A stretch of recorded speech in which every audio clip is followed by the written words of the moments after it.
ची वेळ त्यांनी घ्यावी.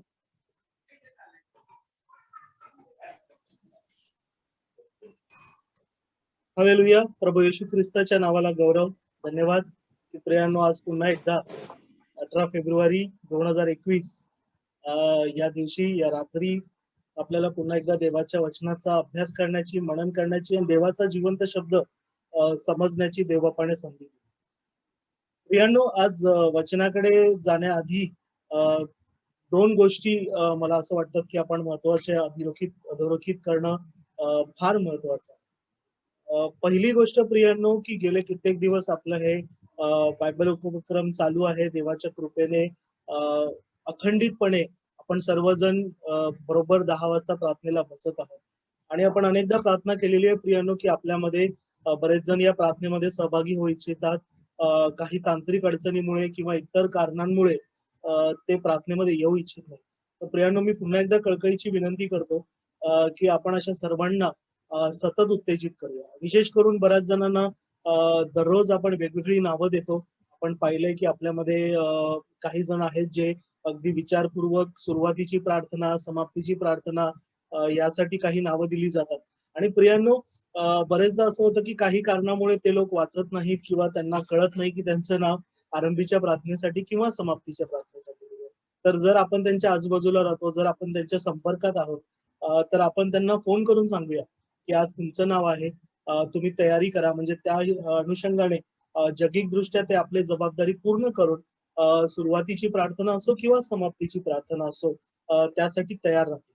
आता प्रियानो, हे आपण ओझं आहे जे आतापर्यंत आपल्यातले एक दोघेच वाहत होते, पण आपण सर्वजण देवाच्या वचनाचे कामकरी आहोत, बंधू आहोत, देवामध्ये भगिनी आहोत. तर आपण सर्वजण हे ओझं थोडं थोडं वाहूया प्रियानो. एकमेकांना फोन करूया. फोन नाही तर मेसेज जरी केला तरी चालेल. ती गोष्ट सुद्धा अत्यंत परिणामकारक ठरते. दुसरी गोष्ट प्रियानो, काल मी एक गृहपाठ दिला होता आणि मी म्हणालो होतो की आपण हा गृहपाठासाठी 2 दिवसाचा अवधी घेऊया, 2 दिवसाचा कालावधी घेऊया. तर आपण आज उद्याचा दिवस सुद्धा घेऊया आणि मग त्याच्यानंतर त्याच्याविषयी आपण थोडं बोलू. गृहपाठामध्ये 3 प्रश्न दिले होते. पहिला प्रश्न राखेचा बुधवार ह्याच्याशी संदर्भ होता. दुसरा प्रश्न लेंट या शब्दाचा अर्थ काय, त्याचा बायबलमध्ये संदर्भ काय आहे, तो दुसरा प्रश्न होता. आणि तिसरा प्रश्न आहे की उपवासाला एवढं देवाच्या राज्यामध्ये मानवाच्या संबंधाने काय महत्व आहे, देव आणि मानवाच्या जे नातं आहे त्याच्यामध्ये उपवास ह्याचा काय संदर्भ आहे आणि पवित्र शास्त्रामध्ये ते वचन कुठे आहे, कसा संदर्भ लावलेला आहे. ह्या 3 प्रश्नांची उत्तरं किंवा या 3 पैकी एकाही प्रश्नाचं कुणालाही उत्तर सापडलं असेल, संदर्भ सापडला असेल, तर कृपया तुमचं नाव सांगा. उत्तर आज सांगू नका. उत्तर आपण त्याच्याविषयी चर्चा उद्या किंवा परवाच करू. पण ज्यांना कुणाला संदर्भ सापडला त्यांनी नावं सांगा किंवा तुम्ही हात जरी वर केले, चॅट बॉक्स मध्ये लिहिलं तरी चालेल. तर ती नावं मी यादीमध्ये नमूद करून ठेवेन किंवा मी विनंती करतो की सुजाता दीदी ती नावं नमूद करून ठेवेल. आणि जसं मी वचनामध्ये बोलतोय, जसा वेळ भेटेल तुम्ही चॅट बॉक्स मध्ये लिहू शकता की तुम्हाला काही काही वचनांचे संदर्भ सापडले आणि मग आपण ती यादी बनवून ज्यांना ज्यांना संदर्भ सापडले प्रत्येकाला आपण संधी देऊ. आपण प्रयत्न करू. कारण प्रियानो, देवबापाची हीच इच्छा आहे की आपण ज्ञानाचा शोध करावा, कारण ते सोन्यापेक्षा 52 कशी सोन्यापेक्षा मौल्यवान आहे, नाही का. तर आपण देवाचं वचन समजूया आणि अधिक समजून आपण या उपवासाच्या काळात जात असताना अधिक समजून उमजून उपवासाच्या काळात जाऊया, त्याचा संदर्भ जाणून घेऊया. तर माझी सर्वांना हीच विनंती आहे की तुमची नावं चॅटबॉक्स मध्ये लिहा की तुम्हाला हे संदर्भ सापडले. एकाही प्रश्नाचं उत्तर सापडलं तरी चालेल, हरकत नाही. तुमचं नाव लिहा आणि मी विनंती करेन सर्वांना की बोला, कारण आमच्या कुटुंबामध्ये ऑलरेडी माझे वडील देवधर समुद्रे हे बोलण्यासाठी तयार आहेत. माझी मोठी बहीण सुजाता समुद्रे बोलण्यासाठी तयार आहे. छोटी बहीण सीमा सुद्धा बोलण्यासाठी तयार आहे. त्यांना काही संदर्भ सापडले आहेत. तर मी विनंती करतो की ज्यांना ज्यांना संदर्भ सापडत आहेत सॉरी ज्यांना ज्यांना संदर्भ सापडत आहेत त्यांनी आपली नावं द्या आणि उद्या किंवा परवा आपण ह्या विषयावरती बोलू.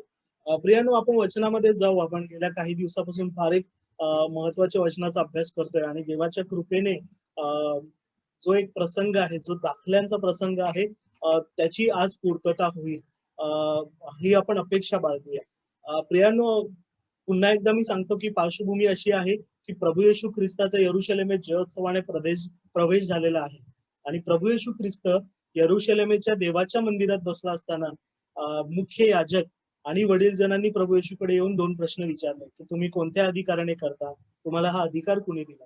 आणि मग प्रभू येशू ख्रिस्ताने त्यांना 3 दाखले सांगितले.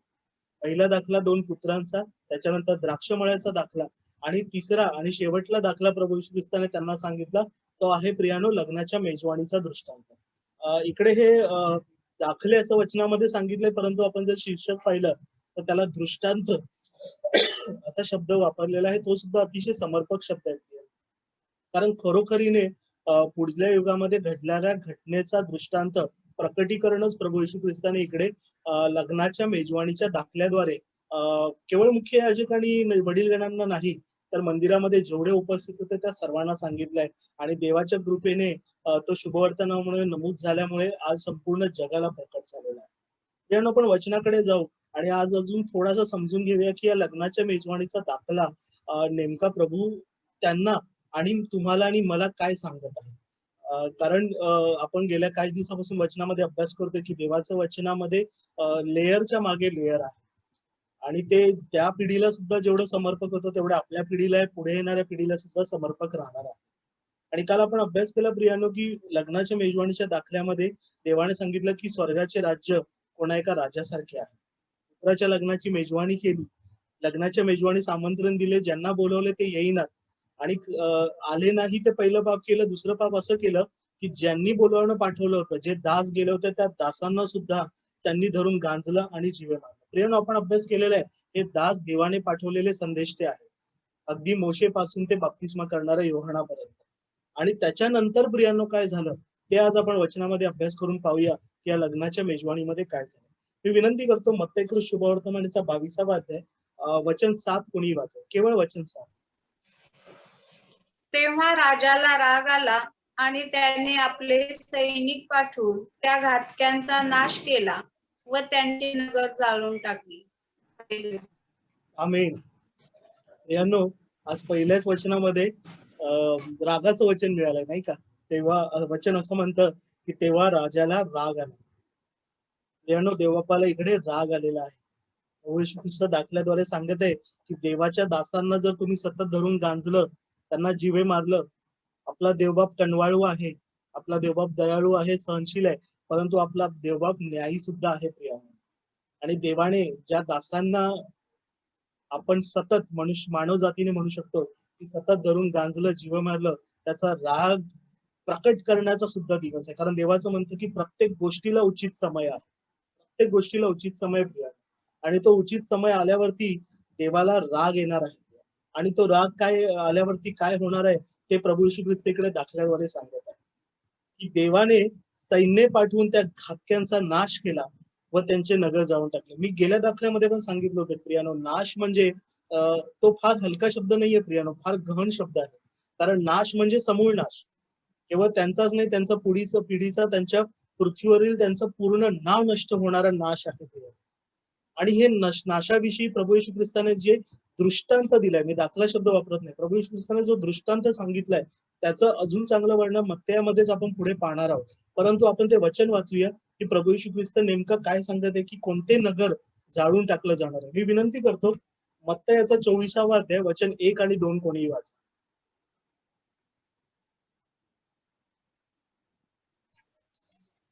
मग येशू मंदिरातून बाहेर निघून चालला असता त्याचे शिष्य त्याला मंदिराच्या इमारती दाखवण्यास जवळ आले.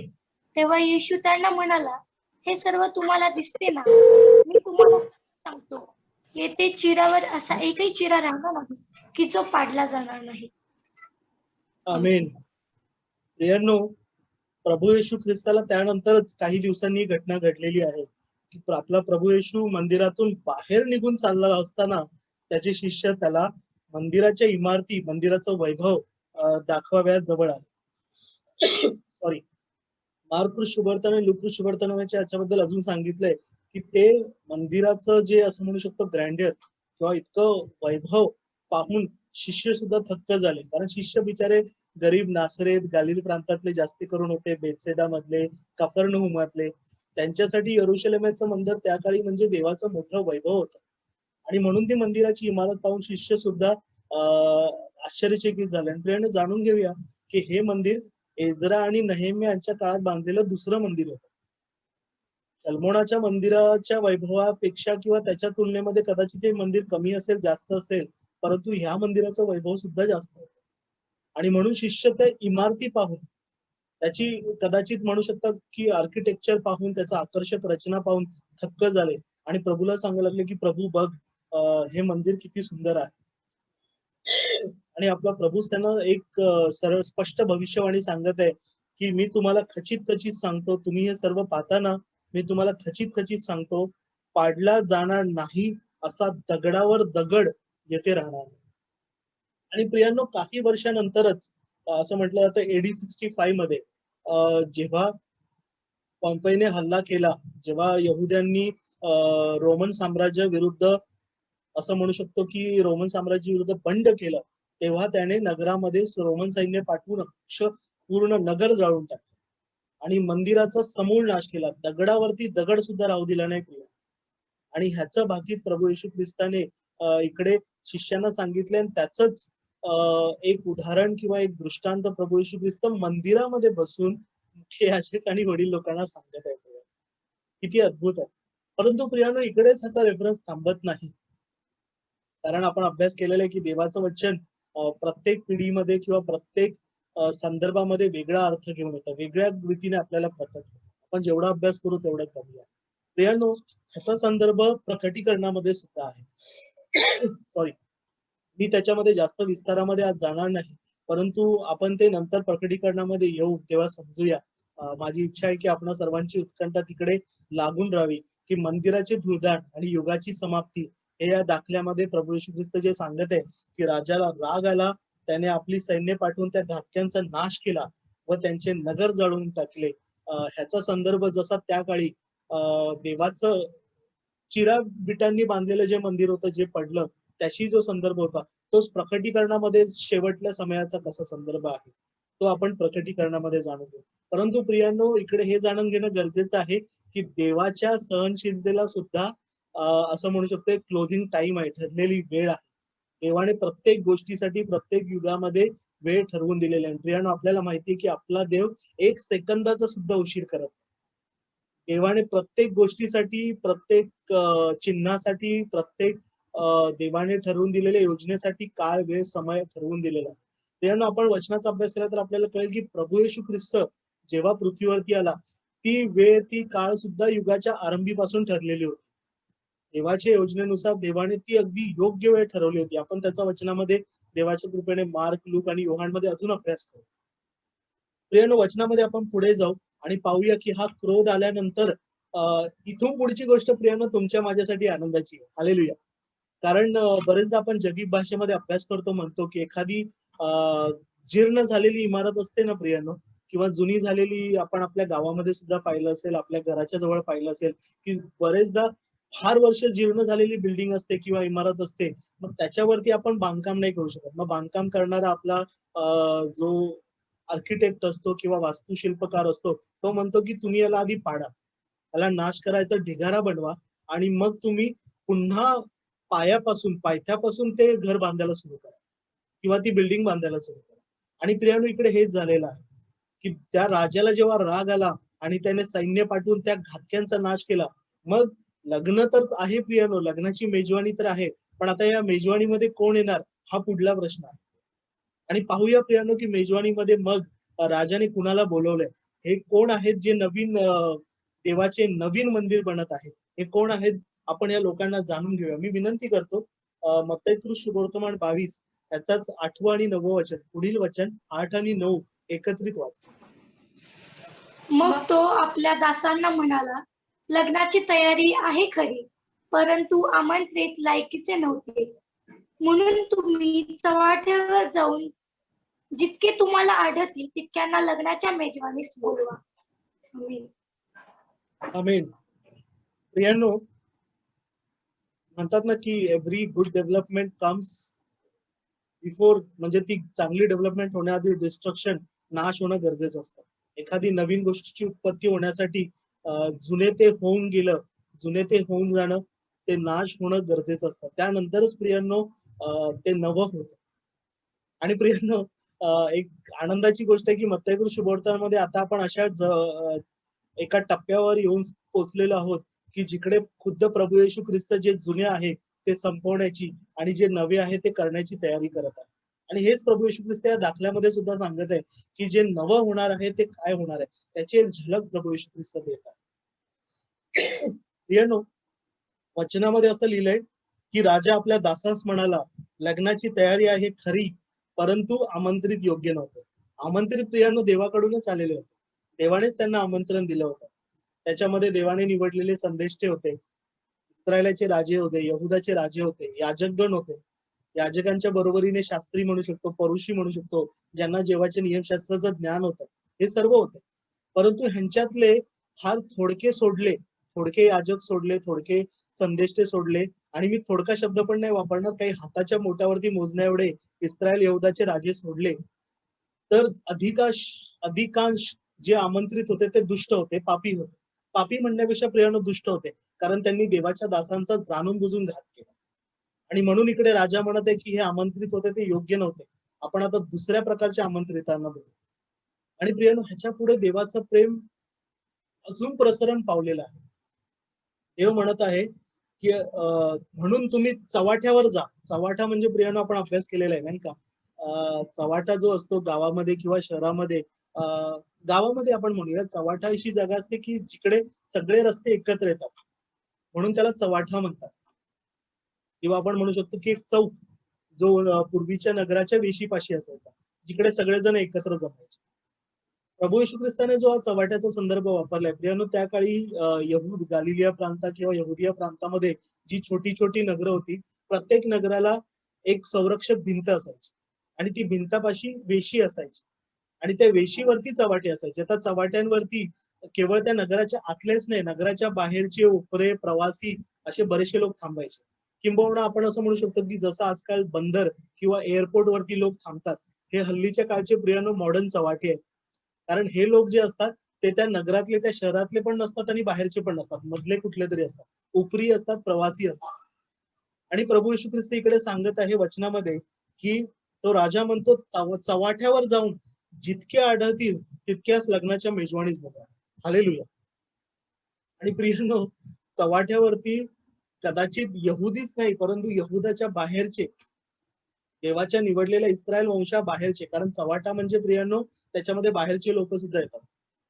आणि त्यांना जाऊन राजा म्हणत आहे की दासांना सांगत आहे की त्यांना जाऊन तुम्ही बोलवा. आणि प्रभू येशूच्या पुनरुत्थानानंतर तेच झालेलं आहे. प्रभू येशूच्या पुनरुत्थानानंतर प्रेषितांनी पूर्ण जगाची उलटापालट केली. केवळ इस्रायल आणि यहुदाची नाही प्रियांनो, जगाच्या चारही कोपऱ्यामध्ये जाऊन त्यांनी देवाच्या राज्याची सुवार्ता सांगितली. हालेलुया. आणि त्या कारणामुळे प्रियांनो आज तुम्ही आणि मी या प्रार्थनेमध्ये बसलेलो आहोत. आणि त्याच्यानंतर प्रियांनो आपण पाहूया की चव्हाटा हा शब्द आहे, म्हणजे पुढे वचनामध्ये जाण्याआधी माझी फार इच्छा आहे की आपण हे जाणून घेऊया की चव्हाट्यावरती बोलावणं म्हणजे काय, कारण ह्याच्याबद्दल नीतिसूत्रामध्ये पण एक फार सुंदर संदर्भ आलाय. मग आपण पुढे जाऊ. मी विनंती करतो नीतिसूत्राचा पहिला अध्याय, प्रियांनो पहिला अध्याय, वचन 20 ते 25 कोणी खणखणीत आवाजात वाचा. नीतिसूत्रे 1, 20 ते 25.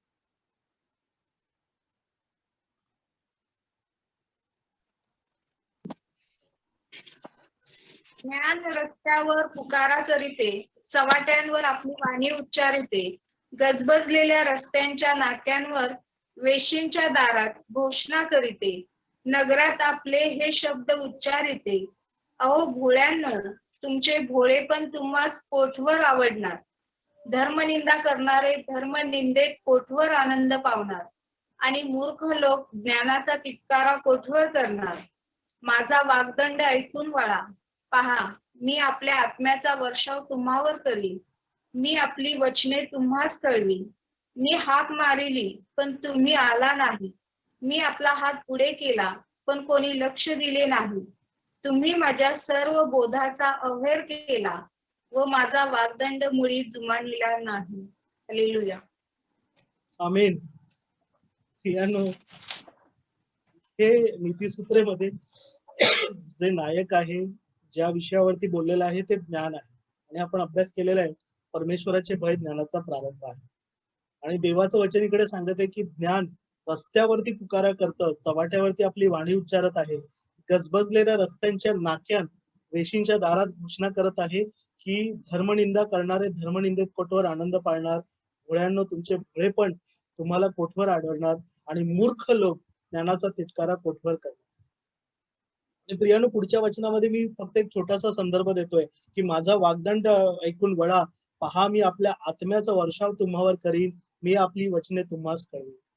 आणि प्रियांनो, खरोखर देवबापाच्या नावाला उपकार स्तुती की आज आपण तुम्ही आणि मी अशा युगात बसलोय की या सर्व गोष्टी होत आहेत.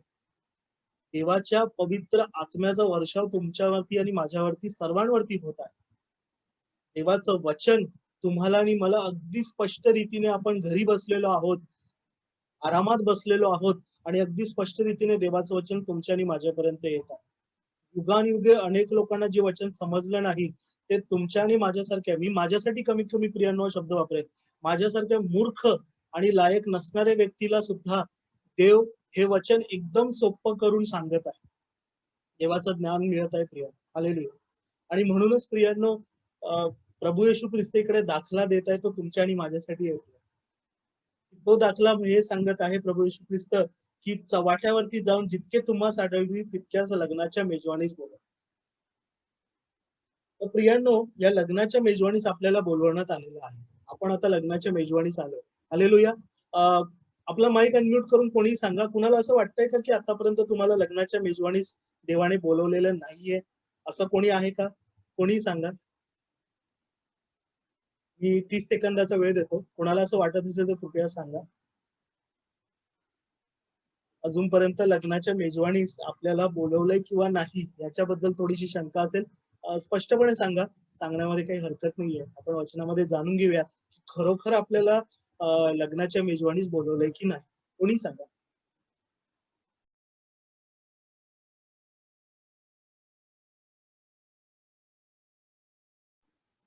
हालेलुया. 30 सेकंद संपले. प्रियांनो, खरोखर देवाच्या मेजवानीस म्हणजे आपण बोलले नाही आहोत म्हणजे याचा अर्थ असा आहे की सगळ्यांना अगदी क्लिअर आहे, सगळ्यांना अगदी ठाम माहिती आहे की लग्नाच्या मेजवानीस तुम्हाला आणि मला बोलवलेलं आहे. ठीक आहे. तर प्रियांनो, आपण यापुढे पाहू की बोलवल्यानंतर पुढची स्टेप काय आहे. पुढचं वचन मला वाटतं वाचलेलं आहे आपण, 9वं वचन, की म्हणून तुम्ही चव्हाट्यावर जाऊन जितके तुम्हाला आढळतील तितक्याच लग्नाच्या मेजवानीस बोलवा. आता प्रियांनो, आपण 10व्या वचनामध्ये पाहून घेऊया की तुम्ही आणि मी ज्यांना बोलवण्यात आलोय त्याच्यामध्ये कुणाकुणाचा समावेश होतो. विनंती करतो 22व्या अध्यायाचं 10वं वचन कोणी वाचा. मग त्या दासांनी रस्त्यावर जाऊन बरे वाईट असे जितके त्यास आढळले त्या सर्वांस एकत्र जमविले आणि लग्नाचा मांडव जेवणाऱ्यांनी भरून गेला. आमेन. लग्नाचा मांडव जेवणाऱ्यांनी भरून गेला. किती सुंदर चित्र आहे प्रिया. देवाच्या कृपेने तुम्ही आणि मी हे साक्षात चित्र देवाच्या कृपेने लवकरच पाहू. हालेलुया. तर प्रियानो, प्रभू येशू ख्रिस्त इकडे दाखल्याद्वारे सांगत आहे की दासांनी रस्त्यांवरती, हे जाणून घेणं गरजेचं आहे प्रियानो, रस्त्यांवरती, महालांमध्ये किंवा घरांमध्ये नाही, रस्त्यांवरती, जसं नीतिसूत्रामध्ये सांगितलंय ज्ञान रस्त्यावरती पुकारा करते, तसं देवाच्या दासांनी, प्रेषितांनी आणि प्रेषितांनंतर येणाऱ्या देवाच्या सर्व सेवकांनी, सर्व चर्च मध्ये म्हणू शकतो किंवा सर्व मिशन मध्ये, ह्या सर्व लोकांनी रस्त्यावरती जाऊन विविध खंडांमध्ये, देशांमध्ये, गावांमध्ये जाऊन बरे आणि वाईट जितके त्यास मिळाले त्या सर्वांस एकत्र केले. बरे वाईट याच्यामध्ये भेद नाही केला की हा तुम्ही बरे आहे, तुम्ही जन्माने नीतिमान आहेत, जन्माने ख्रिस्ती आहेत, चला तुम्हाला देवाच्या लग्नाच्या मेजवानीमध्ये पहिली जागा, आणि नाही तुम्ही तर विधर्मामध्ये जन्मलेले आहात किंवा तुम्ही पापी आहात, तुम्ही तर दारू पिता, तुम्ही तर व्यसनी आहात, तुम्ही व्यभिचार केलेला आहे, तर तुम्हाला देवाच्या लग्नाच्या मेजवानीत जागा नाही, असं नाही प्रिय. प्रभू येशू ख्रिस्ताने फार हे देवाच्या दयेचं फार मोठं प्रकटीकरण आहे. कारण वचन हे सांगतं दाखल्यामध्ये की बरे वाईट जितके त्यास आढळले त्या सर्वांस एकत्र केले. मग बोलवल्यानंतर प्रियांनो बरे वाईट सगळे गेले. मी स्वतः म्हणतो की मी वाईट या संदर्भामध्ये, वाईट या कॅटेगरीमध्ये, पण ही देवाची कृपा आहे की त्या लग्नाच्या मेजवानीस देवाने बोलवलं. आता या पुढे काय झालं पाहून घेऊया प्रियांनो, कारण पुढचा प्रसंग फार महत्वाचा आहे. कारण बोलवल्यावरतीच मेजवानी थांबत नाही, कारण लग्नाची मेजवानी तेव्हा संपते जेव्हा आपण त्या मेजवानीचा आनंद लुटतो, नाही का? फक्त लग्नाला बोलवलं म्हणून तो आनंद आपल्याला मिळत नाही, आपल्याला त्या लग्नात जावं लागतं. आणि आपण पाहू प्रियांनो की हे जे बरे वाईट एकत्र झालेत, ज्याच्यामध्ये तुम्ही आणि मी सुद्धा येतो, हे लग्नामध्ये गेल्यानंतर त्यांच्याबरोबर काय होतं, मेजवानी कशा प्रकारची असणार. मी विनंती करतो याच्या पुढचं वचन 11 आणि 12 कोणी वाच. मग राजा जेवणाऱ्यांना पाहावयास आत आला, तेव्हा लग्नाचा पोशाख न घातलेला असा एक माणूस त्याच्या दृष्टीस पडला. त्याला तो म्हणाला, मित्रा, तू लग्नाचा पोशाख न घालता येथे कसा शिरलास? त्याला काही उत्तर देता येईल ना. आमेन. आमेन. प्रियांनो, मी आज हे वचन आधी वाचत होतो, राजा जेवणाऱ्यांना पाहावयास आत आला. आणि इकडे प्रियांनो वचनाकडे जाण्याआधी मला असं वाटलं की राजा खुद्द म्हणजे राजाने कुठल्या सरदारांना पाठवलेलं नाहीये किंवा कुठल्या मंत्र्यांना पाठवलेलं नाहीये, पण लग्नाच्या मेजवानीमध्ये जे आलेले आहेत, माफ करा, जे आलेले आहेत त्यांना पाहावयास राजा खुद्द आपण पाहतो इकडे आत आला. आणि अचानक माझ्या मनामध्ये ते गाणं आलं, आपण लहानपणापासून ऐकत आलेलो आहोत की राजा येशू आला, राजा येशू आला. प्रियांनो, दाखल्यामध्ये ते फार हलकं वाटतं, पण खरोखरीमध्ये ते फार अद्भुत गोष्ट असणार आहे. आणि आपण त्या गोष्टीकडे आपली धाव लावूया की आपला खुद्द राजा येशू त्या लग्नाच्या मंडपापाशी, मेजवानीपाशी जो आपला वर आहे, तो तुम्हाला आणि मला स्वीकारण्यासाठी येणार आहे. आणि आता जेव्हा हे होणार आहे की राजा खुद्द स्वीकारण्यासाठी येत आहे, तिकडे एका प्रकारच्या मनुष्याबद्दल सांगितलेलं आहे की तेव्हा लग्नाचा पोशाख न घातलेला एक मनुष्य त्याच्या दृष्टीस पडला. प्रियांनो, हा लग्नाचा पोशाख नेमकं काय आहे हे आपण वचनामध्ये जाणून घेऊया. मला माहितीये की आपण या विषयावरती बरेचदा चर्चमध्ये संदर्भ ऐकला असेल, बरेचसे संदेश ऐकले असतील, परंतु या पोशाखाचं गांभीर्य समजून घेऊया. कारण मी आज बऱ्याचशा वचनाचा संदर्भ देईन, कारण मी लहान होतो तेव्हा मला हा दाखला समजायचाच नाही. मला वाटायचं अरे किती क्षुल्लक बाब आहे, लग्नाचा पोशाख नाही घातला म्हणून कोणी त्याला बाहेर काढतं का, असं आपण जास्त पाहत नाही. परंतु हा दाखला आहे प्रियांनो, समजून घेऊया की या दाखल्याच्या मध्ये एक फार गहन असे एकच नाही अनेक अर्थ दडलेले आहेत. आणि ते काय अर्थ आहे, लग्नाचा पोशाखाबद्दल राजा का महत्व देत आहे आणि प्रभू येशू ख्रिस्त या दाखल्याद्वारे काय सांगत आहे, ते आपण आज वचनामध्ये सविस्तर पाहण्याचा प्रयत्न करू. मी विनंती करतो की सर्वप्रथम यशायाचं पुस्तक त्याचा 52वा अध्याय पहिलं वचन कोणी वाच. यशाया 52:1.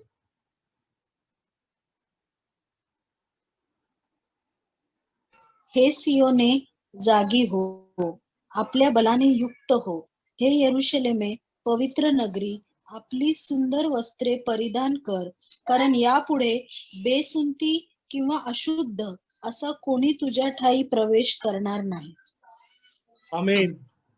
प्रियांनो, यशाया संदेशा जी भविष्य सांगत आहे, जे वचन सांगत आहे, त्याच्यामध्ये असं लिहिलेलं आहे की हे यरुशलेमे, पवित्र नगरी, आपली सुंदर वस्त्रे परिधान कर, कारण यापुढे बेसुंती किंवा अशुद्ध असा कोणी तुझ्या ठाई प्रवेश करणार नाही.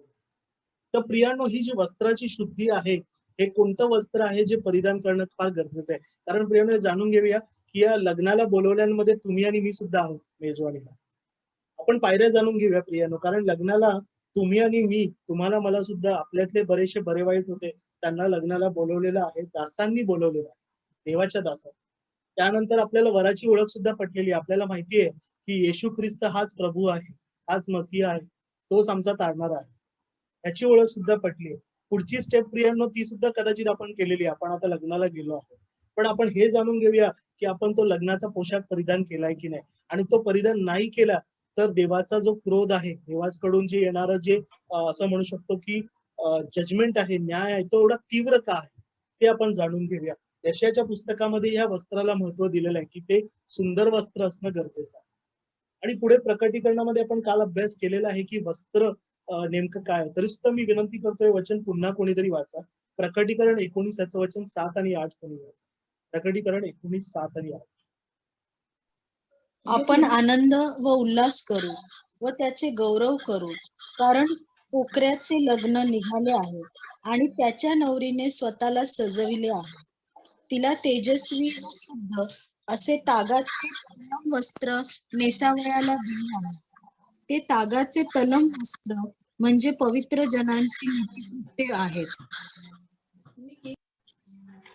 हालेलुया. प्रियांनो, वधूला जे मंडळीला जे तागाचं वस्त्र दिलेलं आहे त्याच्याबद्दल इकडे वर्णन केलेलं आहे की ते शुभ्र आहे. ते वस्त्र म्हणजे पवित्र जनांची नीतिकृत्य आहे. आणि ह्याच्या पुढे वचनामध्ये प्रियांनो आपण अभ्यास करूया की हे वस्त्र जे परिधान केलेलं आहे ते ज्याच्याबद्दल प्रकटीकरणामध्ये एवढं सांगितलंय ते वस्त्र परिधान करणं का महत्वाचं. सतीश, काही जणांचा माईक चालू आहे, तू म्यूट करशील का प्लीज. होत आहे. थँक्यू सतीश. तर प्रियांनो, देवाने जेव्हा मानवजातीला बनवलं, आपण उत्पत्तीमध्ये अभ्यास करू, अगदी उत्पत्तीपासून सुरुवात करू की देवाने मनुष्याला जेव्हा बनवलं प्रियांनो तेव्हा देवाने मनुष्याला स्वतःच्या प्रतिमेमध्ये बनवलं आणि आदाम आणि हव्वा हे देवाच्या प्रतिमेमध्ये बनले गेले होते. पहिली गोष्ट. दुसरी गोष्ट प्रियांनो, देवाचं मुख ते दररोज पाहत असे. देव त्यांची भेट घेत असे एदेन बागेमध्ये. आणि आपण थोडस पुढे जाऊया प्रियांनो. मोशेबद्दल मी वचन नाही सांगणार, परंतु मोशेबद्दल तुम्ही आणि मी सगळ्यांनी अभ्यास केलाय किंवा मोशे 40 दिवस जेव्हा डोंगरावरती होता देवाने मोशेला आज्ञा दिल्या तेव्हा मोशेने अन्न आणि पाणी काही घेतलं नाही. आणि वचनामध्ये असं लिहिलंय की गॉड्स ग्लोरी सस्टेन्ड हिम, म्हणजे देवाच्या सहभागितेमुळे तो जिवंत राहिला. हालेलुया. मनुष्य केवळ भाकरीने नव्हे तर देवाच्या मुखातून निघणाऱ्या प्रत्येक वचनाने जिवंत राहिला. आणि प्रियांनो, पुढची गोष्ट आपल्यासाठी जास्त महत्वाची, कारण मोशे जेव्हा डोंगरावरून खाली आला तेव्हा मोशे जो देवाच्या सहभागितेमध्ये होता, मोशेने देवाला समोर पाहिलं नाही प्रिया, मोशे केवळ सहभागितेमध्ये होता. तरी सुद्धा मोशे जेव्हा खाली आला तेव्हा मोशेचे मुख जवळपास सूर्यासारखं चमकत होतं. इतकं तेज होतं की लोकांना मोशेकडे सरळ पाहता येईल. आणि म्हणून मोशेने बरेच दिवस जसं बुरख्याची पट्टी असते तसं एक मुखावरती आच्छादन घालून ठेवलं होतं. आणि मग हळूहळू मनुष्य प्राण्यांमध्ये राहिल्यानंतर, पापी लोकांमध्ये राहिल्यानंतर मोशेकडून ते तेज कमी झालं आणि त्याचा चेहरा इतर मानवांसारखा झाला. आदाम आणि हव्वेकडे प्रियांनो मी पुन्हा येतो. आदाम आणि हव्वा जेव्हा देवाच्या समक्षतेमध्ये होते, देवाला पाहत होते, तेव्हा त्यांचं शरीर देवाच्या तेजाने आच्छादलेलं होतं. ते जरी नग्न होते तरी त्यांचं शरीर देवाच्या तेजाने आच्छादलं असल्यामुळे अगदी सूर्यासारखं चमकत होतं की त्यांच्या शरीराकडे इतर कोणी पाहू शकत नव्हतं. ते देवाचं तेज होतं. आणि ज्या क्षणी आदाम आणि हव्वेने पाप केलं हे तेज त्यांना सोडून गेलं आणि त्यांना कळालं की ते नग्न आहे. आणि प्रियांनो, ह्याच्या पुढे आपण जाणून घेणं गरजेचं आहे, कारण तुम्ही आणि मी आपण आदामाची संतान आहोत की पाप केल्यामुळे आपल्याकडचं हे आच्छादन जे तेज आहे ते निघून गेलं. परंतु देवाची इच्छा नव्हती की आपण त्या तेजाशिवाय राहावं, आपण नग्न राहावं. म्हणून देवाने जगातलं सगळ्यात पहिल्यांदा पापाबद्दल प्रायश्चित म्हणून कोकऱ्याचं रक्त सांडलं आणि चामड्याची वस्त्र करून आदाम आणि हव्वेला दिली. आणि मग तेव्हापासून प्रियांनो आपण वेगवेगळ्या प्रकारची आच्छादनं करतोय. आज मी तुमच्या समोर एक कॉटनचा शर्ट घालून बसलेलो आहोत. आपण वेगवेगळ्या प्रकारचे कपडे घालतो. परंतु प्रियांनो, देवाचं तेजाने जे आच्छादन जाणं आहे त्याच्यासाठी त्याच्यासमोर ह्या गोष्टी काहीच नाही. आणि तेव्हापासून प्रियांनो आजपर्यंत मानवजाती जो पोशाख देवाच्या समक्षतेमध्ये येण्यासाठी परिधान करणं गरजेचं आहे तो पोशाख मानवजाती परिधान करू शकली नाहीये. तर हा पोशाख काय प्रियांनो तो आपण वचनामध्ये समजून घेऊया. मी विनंती करतो, पौलाचं रोमकरास पत्र 13वा अध्याय वचन 11 ते 14 कोणी वाचा. रोमकरास पत्र 13, 11 ते 14.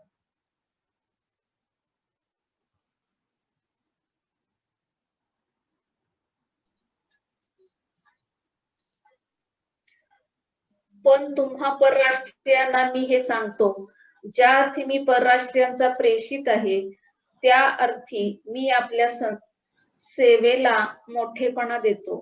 ह्यात माझा उद्देश हा की जे माझ्या हाडामासाचे रोमकरास पत्र 13वा अध्याय वचन 11 ते 14. पौलाचे रोमकरास पत्र 13, 11 ते 14. समय ओळखून हे करा, कारण तुम्ही आता झोपेतून उठावे अशी वेळ आली आहे. कारण आपण विश्वास ठेवला तेव्हापेक्षा तारण आता आपल्या जवळ आले आहे. रात्र सरत येऊन दिवस जवळ आला आहे. म्हणून आपण अंधकाराची कामे टाकून द्यावी आणि प्रकाशाची शस्त्र सामुग्री धारण करावी. दिवसा ढवळ्या साजेल असे आपण शिष्टाचाराने चालावे. चैनबाजीत व मद्यपानात, विषय विलासात व कामसक्तीत, कलहात व मत्सरात नसावे. तर तुम्ही प्रभू येशू ख्रिस्ताला परिधान करा आणि देह वासना तृप्त करण्यासाठी तरतूद करू नका. हालेलुया. प्रियांनो, शेवटल्या वचनामध्ये सांगितलंय की एकच पोशाख आहे, एकच पोशाख जो आपण परिधान केला तर पुन्हा देवाच्या समक्षतेमध्ये जाऊ शकतो. बाकी पृथ्वीवरचा कुठलाही पोशाख कधीही परिपूर्ण ठरणार नाही प्रिय. आणि तो पोशाख आहे प्रभू येशू ख्रिस्त. खुद्द त्याला जर प्रियांनो परिधान केलं तरच तुम्ही आणि मी त्या लग्नाच्या मेजवानीमध्ये जाऊ शकतो. नाहीतर मग पुढच्या वचनामध्ये सांगितले की आपल्या बरोबर काय होणार. मी याच्या आधीची वचनं प्रियांनो यासाठी वाचायला सांगितले कारण पौल इकडे रोमकरास पत्रामध्ये एक फार महत्वाची गोष्ट सांगत आहे. पापामुळे आपण जे अंधकारामध्ये चालणारे पापाची प्रजा झालो, अंधकाराची प्रजा झालो, कारण आपण आदामाची संतान आहोत.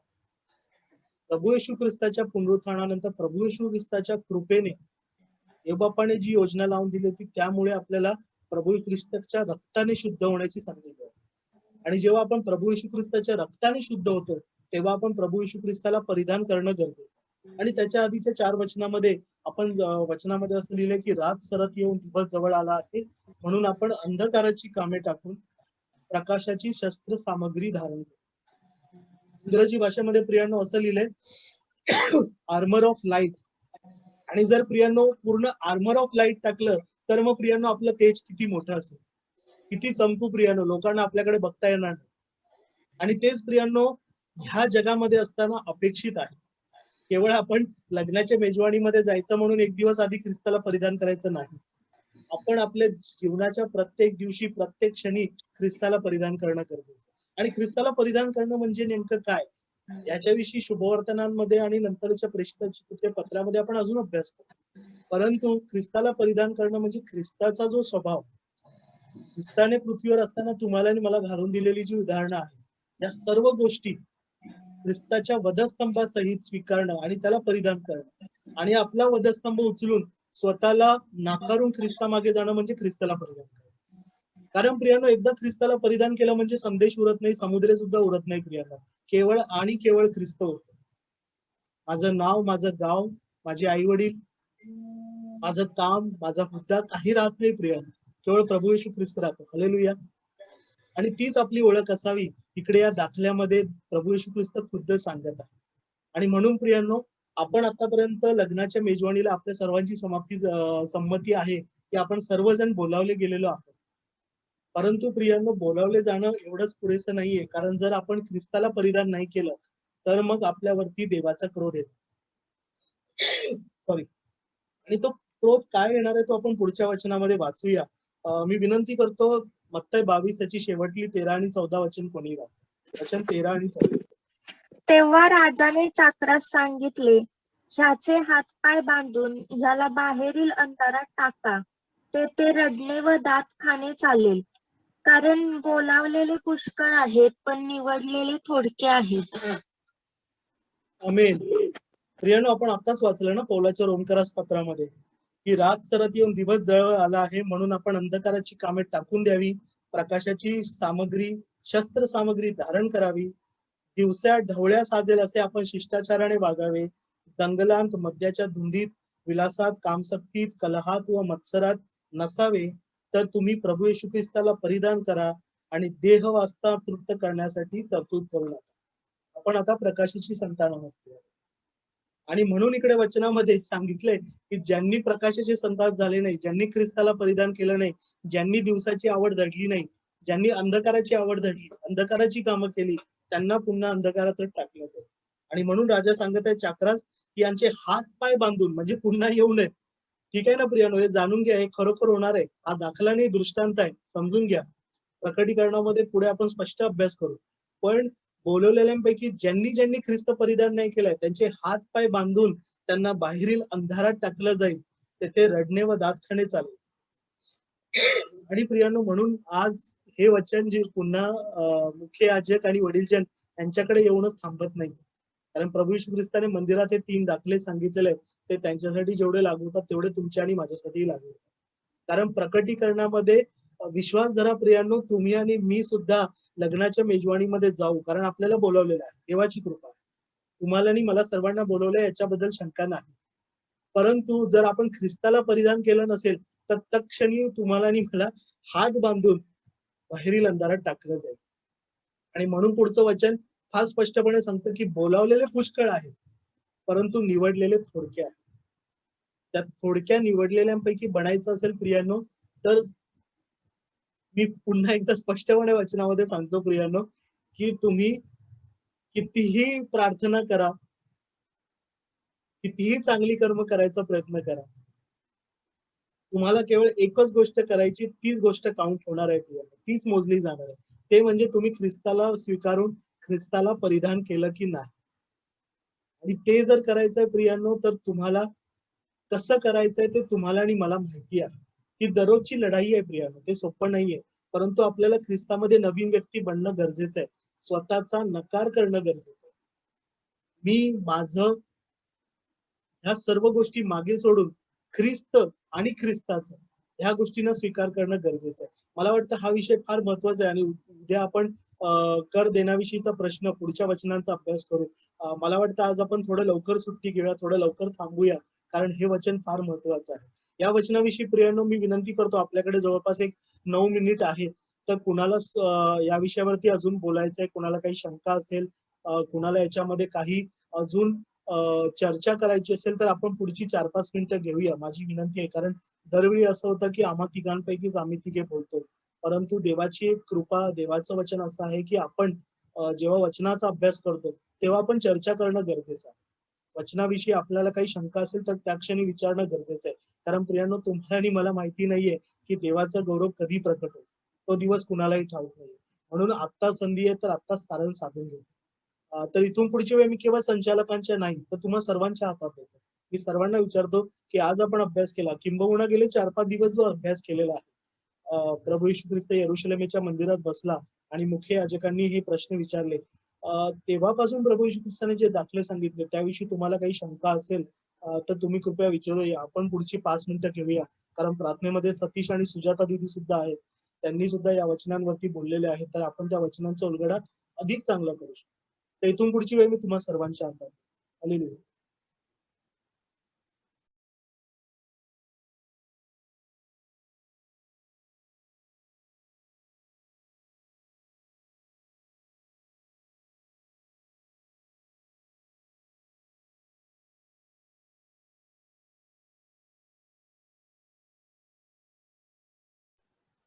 जोपर्यंत इतर लोक बोलण्यासाठी तयार होत आहेत, तोपर्यंत मी गृहपाठासाठी लोकांची नावं नमूद करून ठेवतो. सुजाता दीदी, तुमच्याकडे लोकांनी काही नावं दिली आहेत का? किंवा चॅटबॉक्स मध्ये मला तर लिहिलेली दिसत नाहीये. तर मी अल्फाबेटिकली लोकांना विचारतो. दीपक समुद्रे दिसत आहेत. दीपकांना तुम्ही उद्या बोलू इच्छिता जो गृहपाठ दिलाय त्याच्यावरती वचनाविषयी? एकाही प्रश्नाचं उत्तर मिळालं तरी चालेल.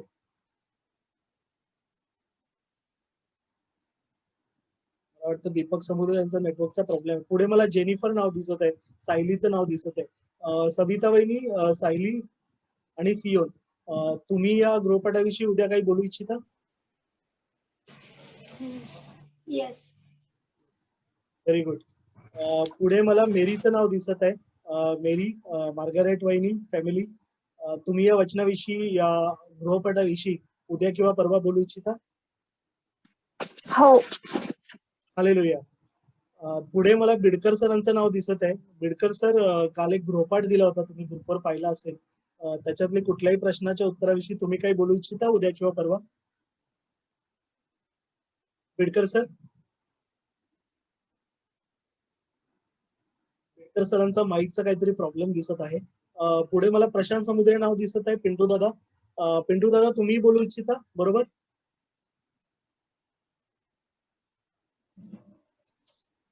ते बाईक वर आहेत, त्यामुळे ते काही बोलू शकणार नाही. ठीक आहे, पण माझा पूर्ण विश्वास आहे की पिंटू दादा गृहपाठाविषयी नक्की बोलतील, तर मी त्यांचंही नाव नमूद करून ठेवतो. पुढे मला सॅम्युअलचं नाव दिसत आहे, सॅम्युअल थोरात. आशिष, जसं मेरी हो बोलली आहे, तर मी आशिषला सुद्धा काउंट करतो आणि माझा पूर्ण विश्वास आहे की आशिष सुद्धा बोलेल. पुढे नाव आहे आमचे संजय समुद्रे सर, संजू दादा. संजू दादा, तुम्ही सुद्धा या गृहपाठाविषयी तुम्ही विद्याताई बोलाल? हो, पण सगळेच बोलले तर मग इतका वेळ कसा होणार? देवाच्या कृपेने आपण वेळ मॅनेज करू, एका रात्रीत नाही तर हवं तर 3-4 रात्री थोडं थोडं. उत्तर सारखीच असणार आहे, उत्तर सारखीच असणार आहे.